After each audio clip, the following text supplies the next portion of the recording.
Kalau boleh menyanyi bersama, kita menyanyi bersama. Boleh kan? Tapi kalau tak tahu seni kata bantai. Saya bantai dalam Hindustan, kamu pun tak tahu. Okey, silakan.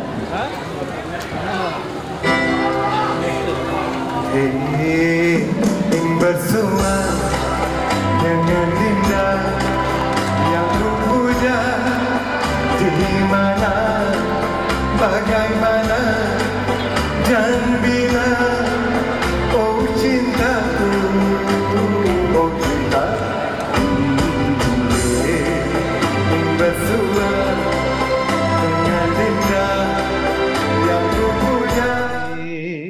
Ingin bersua dengan dinda yang ku puja, di mana, bagaimana, dan bila, oh cintaku, oh juita, brother DS, ingin bersua. Hai. Alright, man. That's cool, man. That's awesome. Hi. Good to see you, brother. I'm okay, brother DS. How you been? Good to For a see long you. time, man. I'm missing you. Yeah, man. Good evening. Good evening, Malaysia, UK, Australia, and followers from around the world. Tonight, we have someone that's special. He is none other than my friend. I'm proud to say that. Dato DJ Dave. Hi. Yeah, man. He's the ultimate evergreen man. Look at him. He doesn't even look 73. You're 73 or 74? Going on 74. If the Chinese calendar at 74. You, man. Dave, when I grow up, I want to be like you. God bless you. Okay, this legend sings beautiful Malay romantic song. And of course, his birthday falls on February 14, Valentine's Day. Man, okay. DJ Dave has had endless hit songs such as Maafkanlah, Ku Tak Ingin Menangis Lagi, Harum Bunga Kembang. Wow, those songs. And of course, his iconic Menjelang Hari Raya. I mean, every Raya, if you don't have this hit song, it's no Hari Raya, okay? Whether you balik kampung or no balik kampung, you must have this song. So, okay, Dave, now, like everybody else now, everybody asks, have you been vaccinated? Yes, but of course I have been. In fact, I'm going for my second dose tomorrow. Oh, you'll be surprised. You know, it's so important that we all get vaccinated.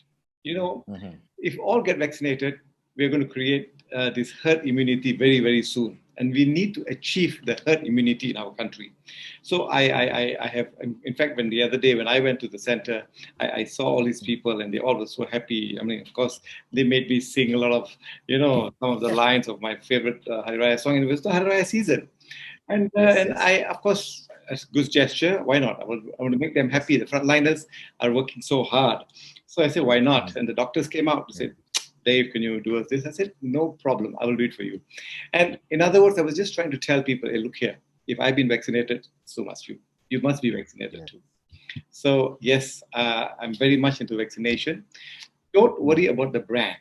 I was hearing the other day about Dr. Kuljit saying that, just go and get vaccinated. I mean, it was very interesting when I heard him talk.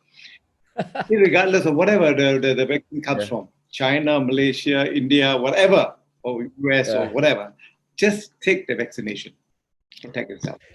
Where was your vaccination center? Mine was in Taman Tasik, I think, Taman Desa Tasik. And they have changed it. Tomorrow they asked me to go to Bukit Jalil. I think they have moved there. So, okay. Well, now you know that you have what they call it, the past 70s old. It is really a milestone. Okay.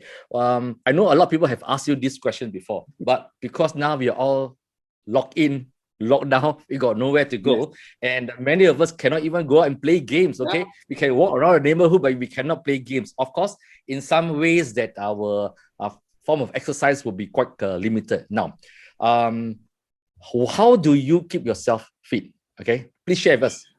Okay, brother, actually, to tell you the truth, I have got a very simple regime. As I said, I've always told my family members, my children, my friends, relatives, that if you manage your time well, you manage your money well, you manage your health well, I think you are all set. So I try to manage my time well as much as I can, and I always have a regime. I think you wrote about me many years ago that I'm doing push-ups, I'm doing this, I'm doing that. I do my regular exercises.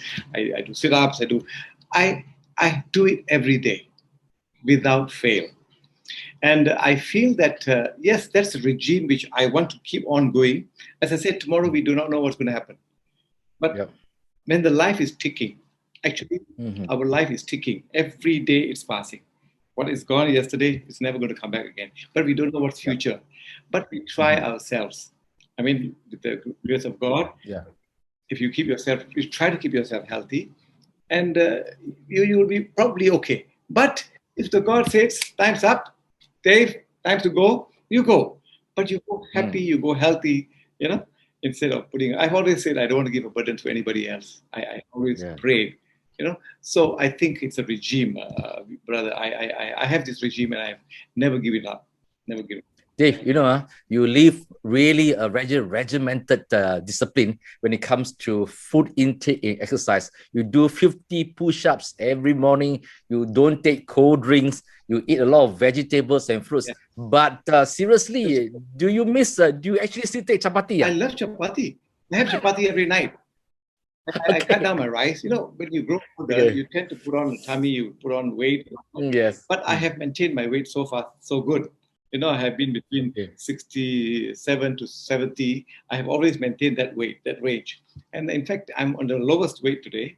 I didn't play games, but I do my exercises. I walk, I run around my garden. I walk around. And as I said, the push-ups and all that keeps me going. And that's exactly what I do. My breathing exercises for my singing, I still do it every morning, So it's a regime. And I have always kept this regime. I guess that you must have missed playing competitive badminton and going to the badminton court. So much. Oh my God. I'm on a chat group with about 300 players all over the world. Wow. Australia, from New Zealand, China, Taipei, Japan, Europe, And I have gone competitive at a very later age in my life. But, Brother Diaz, I have missed badminton so much. And the last 1 month we have not played. And my legs are itching, just when am I going to do it? So I do some shadow playing in a house and all that, But you get bored. You play 2 minutes, 3 minutes, you do shadow, you get bored. But when you go into the court and you really enjoy playing the game, and yes, I really miss that game. I really miss it. I miss all my friends all over the world. It would not be wrong to see that you're actually a national badminton player for senior citizens. Yes, I think so. I played. Yes, I played for the country. I carry the flag. I'm so proud to be a Malaysian. And I carry my flag whenever I've won a few medals. I've not touched my gold yet, but I've touched my silvers. I've touched silver. I've got a lot of silver. I've gone to the BWF. I've gone to the quarterfinals. I've gone All England to the quarterfinals. And I've been a silver medalist in China, in Taipei, and yes, I have done a little bit of fair share of glory in my sports, Okay, that maintaining exercise, taking food, proper food, vitamin supplements and so forth. But for me at least, I try to apply hair lotion, to make sure that I still can go to the to the hairstylist every 2 weeks, Men are they're doing moisturizing, they're doing for facials, they're doing all kind of things. And I think, why not? Why not? If you need to keep yourself fit and young, try to do whatever you can do to enhance your... So back to grooming. It's all about grooming. You have always been impeccably dressed. Always in your nice jacket, properly dressed, properly attired, looking really cool. Does the lockdown has robbed you of this, this pleasure and privilege to actually dress up? Yes and no. Sometimes, you get fed up of dressing up and all that, but we have hot weather. But being a known name, when you walk out, either you dress up pretty well, you can be casual, but you have to be smart. I try to keep a jacket on even still now, even I go for a meeting and all that. I try, without a tie.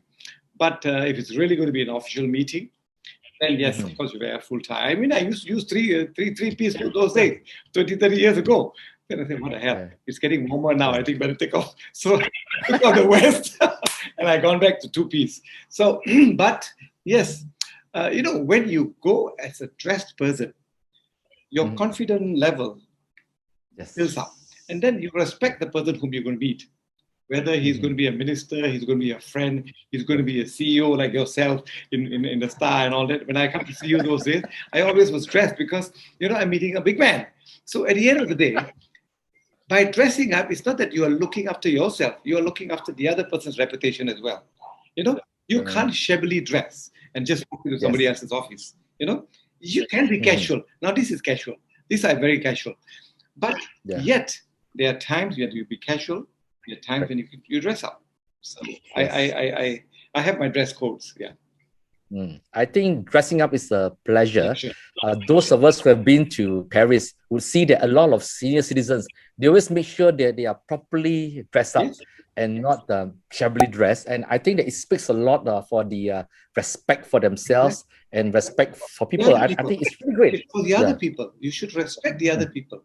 Many people are sensitive only to themselves. They're only selfish, but you have to be sensitive to your surrounding. So then you respect the others. I guess also it's a Malaysian culture where, because of our weather as well, that many of us tend to dress down. And sometimes that if we are over a certain age, there's always this concern that people may say something negative about you. But I think we have gone past that stage, dressing up is really Yes. People can say whatever you want, as long as whatever makes you happy, just do it. Yes, correct. Compared to other veteran artists, of course, you have done very well. You're involved in businesses. You have ventures in Sabah, and you have done very well. And that financially, you are very sound. I've been following what we're doing for this Yayasan Artist One Malaysia. Quite a number of our veteran artists have really been suffering financially and even health-wise. You have done a lot to help them. Of course, you are putting the filling up potholes because that it's quite impossible to really help them out. Can we share with us some of the stories of helping these poor veteran artists in your foundation? Okay. In life, some of us are luckier. Some of us are more blessed than the others. It so happened in 2011, late 2011, I had visited a very prominent singer in the country.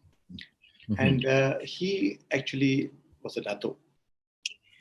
He had passed on. And when I visited him when he was in bed, on a deathbed, 1 week before he passed on. And I talked to him, and he was very, very frail and poor guy. He's performed umpteen concerts all over the world. I mean, all over the country, Singapore and Indonesia and all that. Big name. And after when he passed on, the body was just coming on, and I followed the body down, and there were young children around, and I asked them, everything okay?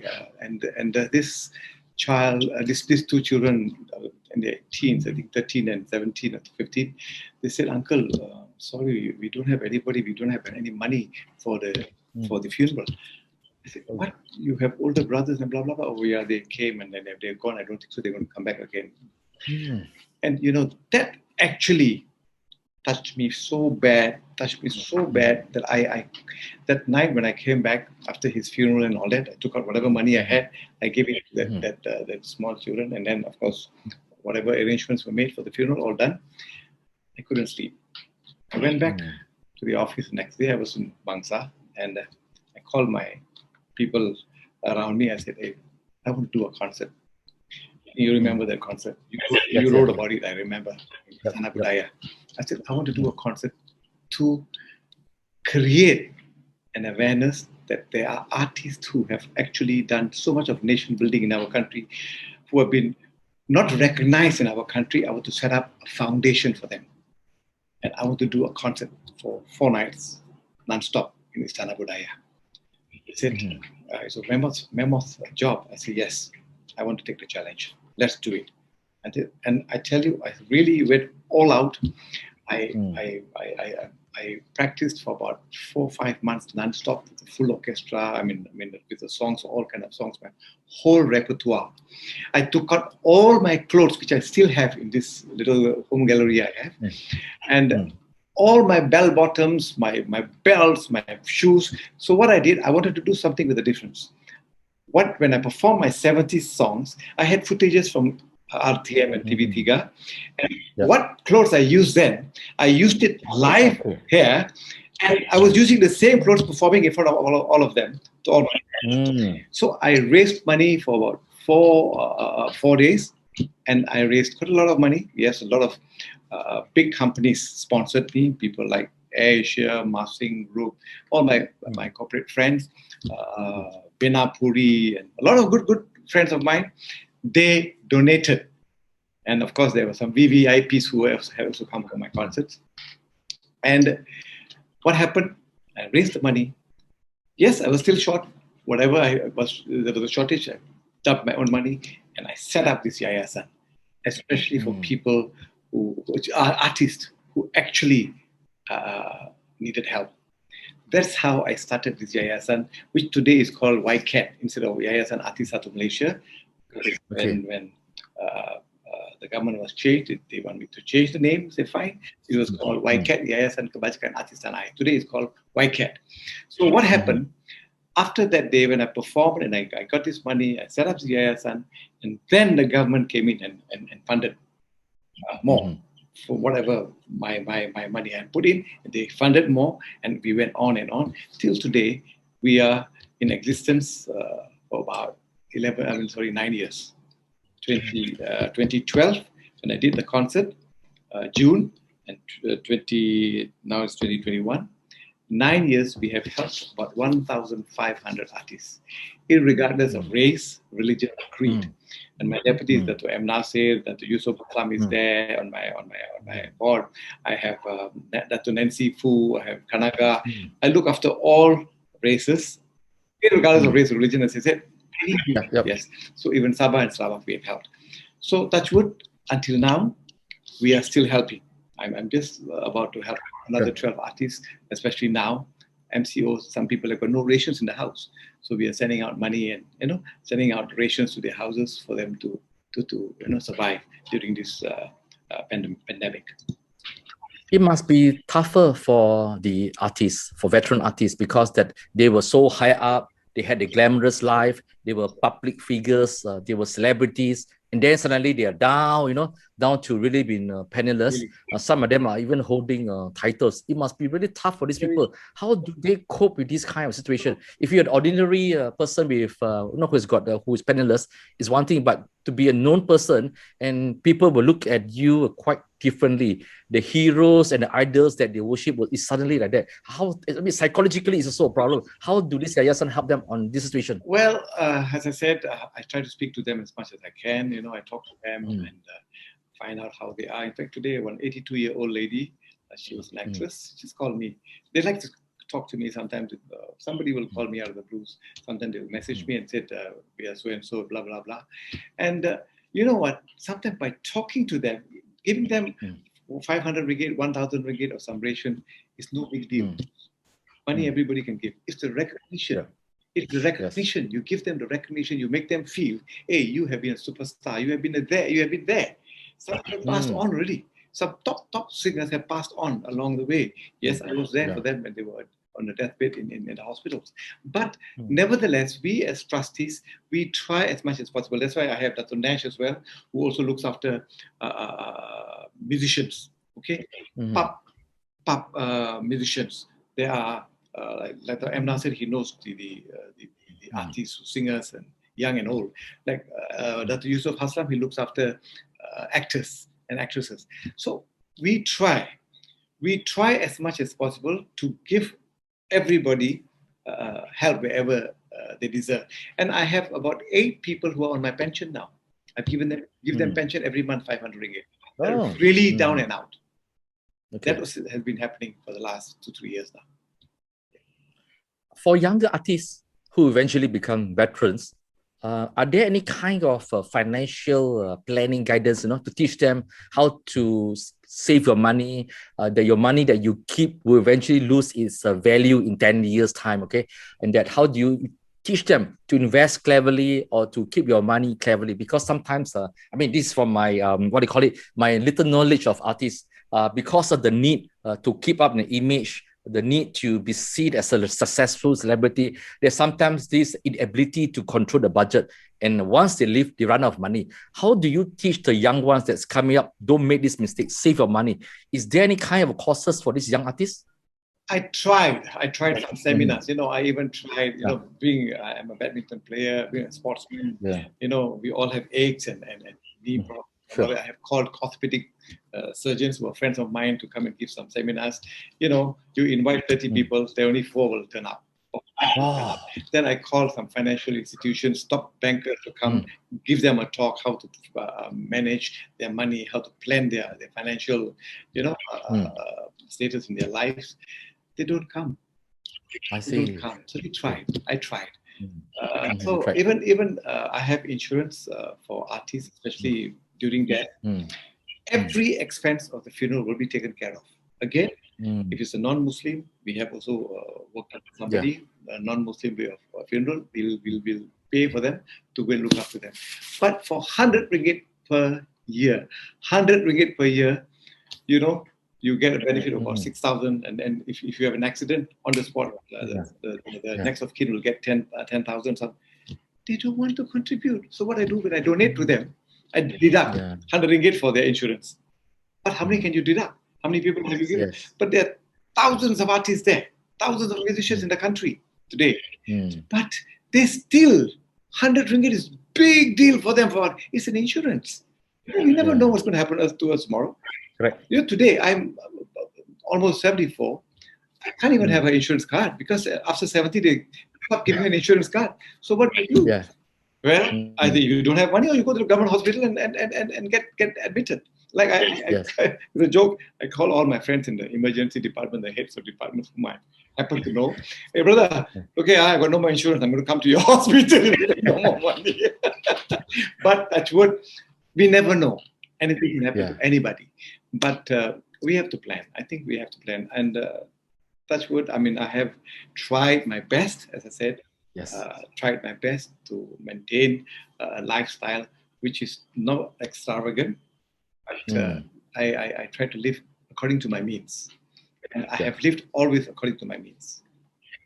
The present COVID-19 lockdown would certainly be a wake-up call for many artists right now. The loss of jobs, uncertainties, financial situation. Had they also come to you to say that, look, we're also in a predicament? Of course. I love to perform on the stage. I used to perform 1 or 2 concerts in a month. We have not performed for the last two years now, almost 2 years now. Nothing. My last concert was in 2019 in Sabah. I raised money for a big spastic home. But at the end of the day, we're all dying to perform, and we can't even make any money. As I said, our country, I think the laws where royalties are concerned, the artists are not making much money. The singers are not making much money. The persons who are making much money are the composers and the lyric writers. And what happened to the artists? Many artists are crying foul because of that certain act in our country. It's not, but in Malay they say tak seimbang. It is not fair to many in the industry. We are crying out foul. Yes, I've passed my time. But what about the youngsters who are going to come up? I'm fighting for them so that they will get a better place to earn money. My Menjelang Hari Raya, everybody listens. The Chinese, Indian, Malay, Punjabi, everybody listens to that song. It's been 4 decades, almost 4 decades, 1978. It transcends all decades, barriers. But you think I'm making the money? The person who composed the song is making the money. Okay. But nevertheless, yes, there's fair share here. We get peanuts, but nevertheless, then we get shows, we get concerts. But that shows are also stopped now. This morning, Fredo was on the line with me. I think you know Fredo. Fredo, yeah. Wasuda, that guy, friend of mine. Yes. I've helped him out during his bad times. But today he came up with a very good idea. He said, Dave, I want you to come on my platform. I've got something very good, for RM1, I got Shamsul, or he got a few Jat and all that put together. And with RM1, the thing went viral and people are donating money into RM1. I said, it's a good idea. It's a way to teach people to collect some money. There are many people who want to listen to the old artists like Jeffrey Din, like the artists who can still sing. A person RM1 is nothing to them. But when a collective, if you're making $5,000 in a show or whatever, 10,000, like some artists are getting that kind of money. But if you can get $1 and 50,000 people in the country watches you, you got $50,000 in your pocket, isn't it? So it's the way. So this morning he told me that. I said, that's very interesting. But he said, no, I don't care whether you're a dato, you're whatever. I don't care. I'm going to lead. I said, Fredo, whatever you're doing is a good thing. You're helping my fellow artists, your fellow artists. So that's exactly what's happening. And he said, okay, I'll tell you what. If you want to come on my platform, no problem. But only RM1, you cannot charge more. I said, no problem. It's not about the money. We want to perform. One song, two songs you sing. If 10,000 people watch you, you get 10,000 ringgit one. Dave, now we're talking about the 80s, okay? Now, during the 80s, I remember all your beautiful Malay songs. We had a lot of non-Malays who could actually really perform Malay songs. I mean, Eddie Katz, David Armugam, and then of course you have Leonard Tan, you have Francisca, Remy Martin. There are so many non-Malay singing Malay songs. What has happened to all of them now? Well, some are still performing, and I saw David on your show the other day, and I saw him. I think they are still performing, but at the end of the day, there are no shows.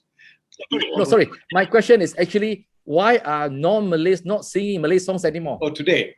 I don't know. I probably, because of the competition, maybe they fear, but no, I think there are some non-Malays, like Kid Sante. He's a rapper. He's got a lot of views today. That guy is coming up. He's a non-Malay. He speaks very good Malay. And even today, they speak better Malay than us because we're in English-speaking school nowadays. And when I first recorded my Maafkanlah, actually I had that one Malaysian society in my mind. Do you realize that chang chang chang chang chang chang chang, that Maafkanlah is a Chinese beat? It's a Chinese cha-cha beat. I had a Chinese beat, I had Malay lyrics and a Hindi song.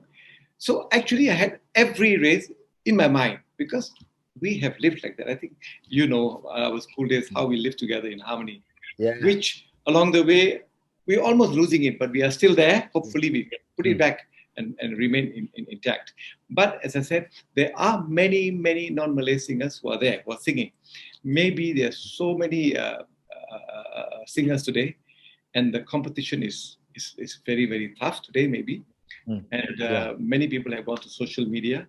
So either they are very social media, what they call it, competent, or they are out of the market. So I think there are chances that a lot of non-Malays will still be coming up sooner or later, because I saw Kid Sante, and I was shocked that he has come out with some beautiful videos, some very good beats, and he does this rap and all that, and fantastic. And these are the people who we should encourage them. How did you get into this series of Hari Raya songs? Menjelang Hari Raya, Takbir, and everything.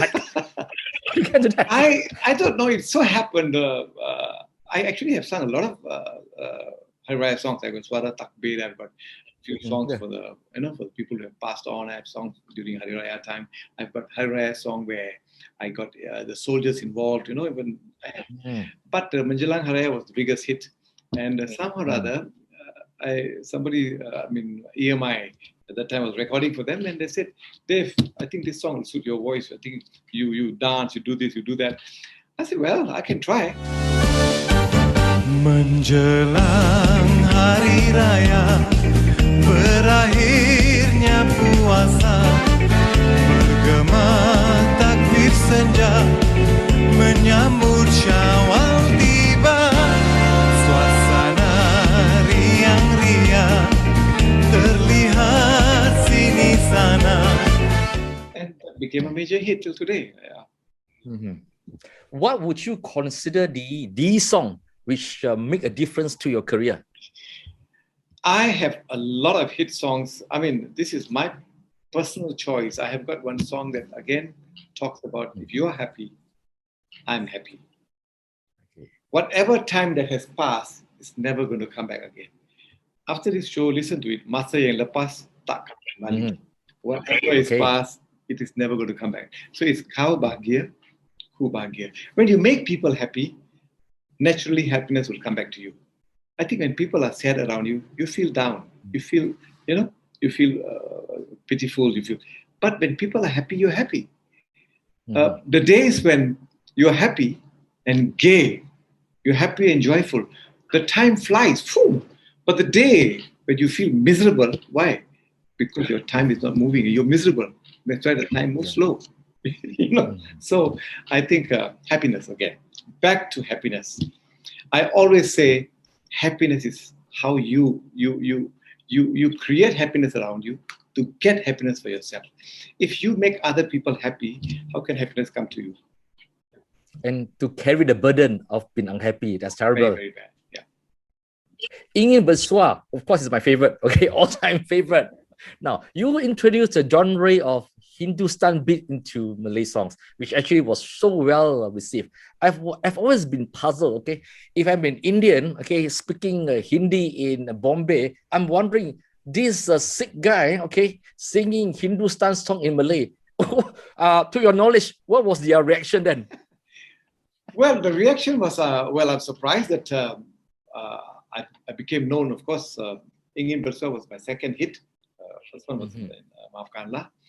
And Ingin Bersua was my first hit with EMI when Dato' Ahmad Nawab had come on board and took over the production, And even though I've sung a lot of genre of music, I've done rock and roll, I've done sentimental, I've done pop, I've done rock, I've composed my own songs as well. But somehow or other, these Hindi kind of songs, even till today, Bollywood movies are still watched, I'm still perplexed that even today, a Bollywood movie like Sangam, Bobby, it can go on and on. It's just like our P. Ramlee days, P. Ramlee movies. They can go on and on. Still people want to watch. Why? There must be some element of some beauty in it where they feel attached to that kind of culture, that kind of, So to me, I think the Hindustani songs were so beautiful melodies then. In fact, I made this song in Malay a bigger hit than the Hindustani song that ever happened in our country. So somehow or other, yes, as I said, I think I've done English albums, I've done so many things, but of course, Malay album did much better than the English album because somehow or other, they related you to their lives. Well, I have... No. Sorry, Dave, my question was this. What were the reactions of your relatives in India? No, in India, they were when they hear you singing in Malay. No, they were happy when I performed in India. In fact, I sang Ingin Bersua and Maafkanlah on New Year's Eve in Bombay on TV. And I performed there. They were hilarious. They were so happy. This guy coming out of the blues, our tune, and he's singing the Malay language. Wow! And they said, "Wow!" So it was quite interesting, And you actually invited to perform in this famous Hong Kong program by TVB called "Enjoy Yourself Tonight," right? I sang the song "Feelings." Wow. More than feelings. I did that. I performed with Francis Yip. Yes. I performed with so many Leonardo DiCaprio, whatever. Not Leonardo, this guy. Another Leonard from the Philippines, Teresa Capio, and all these guys used to come to Hong Kong. Teresa Capio, yes. Teresa Capio, Portuguese. Tracy Huang. Yes. Singaporean, right? Taiwanese. Married to a Singaporean. I performed side by side with them. So we were all in the same company. And then whenever we used to move around in Jakarta, Singapore, Brunei, Hong Kong, Philippines, and I used to perform with them. So Enjoy Yourself used to be live. Remember those days? All our homes used to get Enjoy Yourself Tonight. So many people say, hey, this Bai fella coming on a Chinese program. So it was fun. I tell you, it was fun. It's all memories, They're all in our memories. And it was fun. Entertainment has been fun, yeah. Yes, I think that you have left a very fantastic legacy for many Malaysians. It's been a privilege to actually know you, and we have been able to meet quite regularly. Likewise. Yeah. Now, I'm going to ask you one last question before we wrap it up. As someone who is past 70, you are very fit, financially sound. I just want you to give an advice, not just to artists, but to Malaysians in general. Many people who have passed 70 as they approach 80, there's always these issues of being lonely. Maybe their loved ones have passed away and they're just alone, and their children do not have time for them. We live in a very tight situation, especially in Klang Valley. Everybody, the children, all our children, and even grandchildren, they have their own lives to lead. They have their financial situation to grapple with. They may not be able to see you as often as they do. They are lonely, and sometimes that they feel that people do not respect them as much as they used to.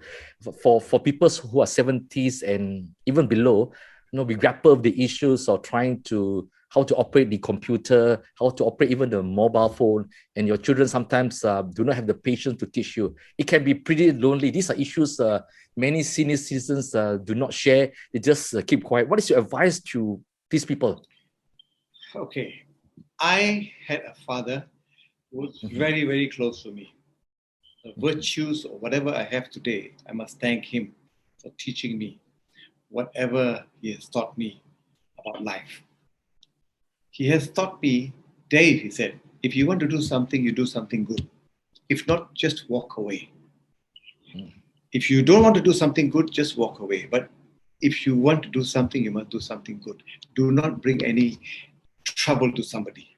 If you don't want to do anything, just walk away. But if you do something good, that will benefit the others. That one lesson he taught me, and I still in my mind. And I have kept that virtue all my life. Help if you can. If not, don't say anything. Just walk away.